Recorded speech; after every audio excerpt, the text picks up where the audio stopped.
नमस्कार, आपका स्वागत है। दोस्तों, घर में टूटी हुई झाड़ू रखने से क्या होता है? घर में झाड़ू खड़ी करके रखने से क्या होता है? क्या होता है रात को झाड़ू लगाने से? आज एक सच्ची कथा के माध्यम से हम आपको बताएंगे झाड़ू का हमारे जीवन में कितना अधिक महत्व है। एक झाड़ू कंगाल को धनवान और धनवान को कंगाल कैसे बना सकती है? दोस्तों, ये एक प्राचीन कथा है जो हमें सिखाती है कि घर की साफ सफाई और झाड़ू का सही उपयोग हमारे जीवन में कितना बड़ा परिवर्तन ला सकता है। यह कथा बहुत ही ज्ञानवर्धक है। इस कथा में बहुत से मंत्रों के विषय में भी बताया गया है जो आपको झाड़ू लगाते समय रोज बोलने चाहिए, जिससे आपके घर की सारी बुरी शक्ति नष्ट हो सकती है। तो चलिए आपको सुनाते हैं वह महान कथा। दोस्तों, एक समय की बात है। एक संत महात्मा अपने प्रवचन में झाड़ू का महत्व समझा रहे थे। वे भक्तों को बता रहे थे, झाड़ू लगाते समय यह मंत्र बोला करो, ओम रौद्र के गिरिक नमः। इसका अर्थ है सी हे दुर्गा स्वरूपिणी देवी, आपके गिरि नामक स्वरूप को प्रणाम है। इस मंत्र के उच्चारण से घर की नकारात्मक ऊर्जा नष्ट होती है। श्रद्धालु जन मंत्र ध्यान से सुन रहे थे। तब एक जिज्ञासु महिला ने हाथ जोड़कर पूछा, बाबा, झाड़ू और माता लक्ष्मी के बीच ऐसा क्या संबंध है जो सफाई रखने से दरिद्रता दूर होती है? महात्मा जी मुस्कुराए और बोले, बेटी, तुम्हारे प्रश्न का उत्तर एक कथा से मिलेगा।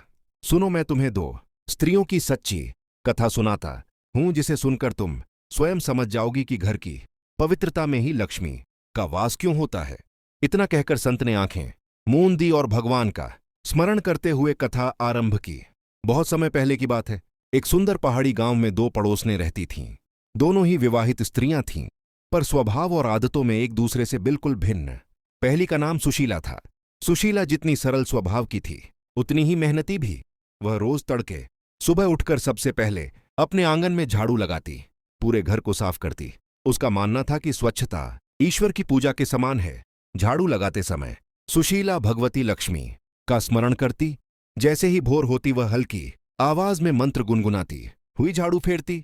शुद्धे शुद्धे महादेवी मार्जनी हस्ते शुभे दरिद्रता विनाशाय पुण्यम देह नमोस्तुते, जिसका अर्थ था, हे महादेवी, आपके हाथ में यह झाड़ू पवित्रता का प्रतीक है।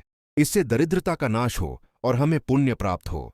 सचमुच झाड़ू लगाते समय सुशीला को लगता मानो वह अपने घर के साथ साथ अपने मन की गंदगी भी साफ कर रही है। दूसरी पड़ोसन का नाम था मीना।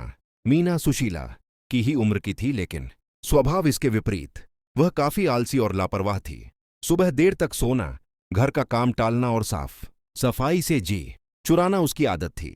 मीना के घर के आंगन में अक्सर कचरे के ढेर पड़े रहते, कोनों में जाले लग जाते, लेकिन उसे परवाह नहीं थी। वह कहती, मैं कोई नौकरानी नहीं जो रोज झाड़ू लगाती फिरूं, इससे क्या ही फर्क पड़ता है। उसकी इस उदासीनता के कारण घर में जगह जगह धूल और गंदगी जम गई थी।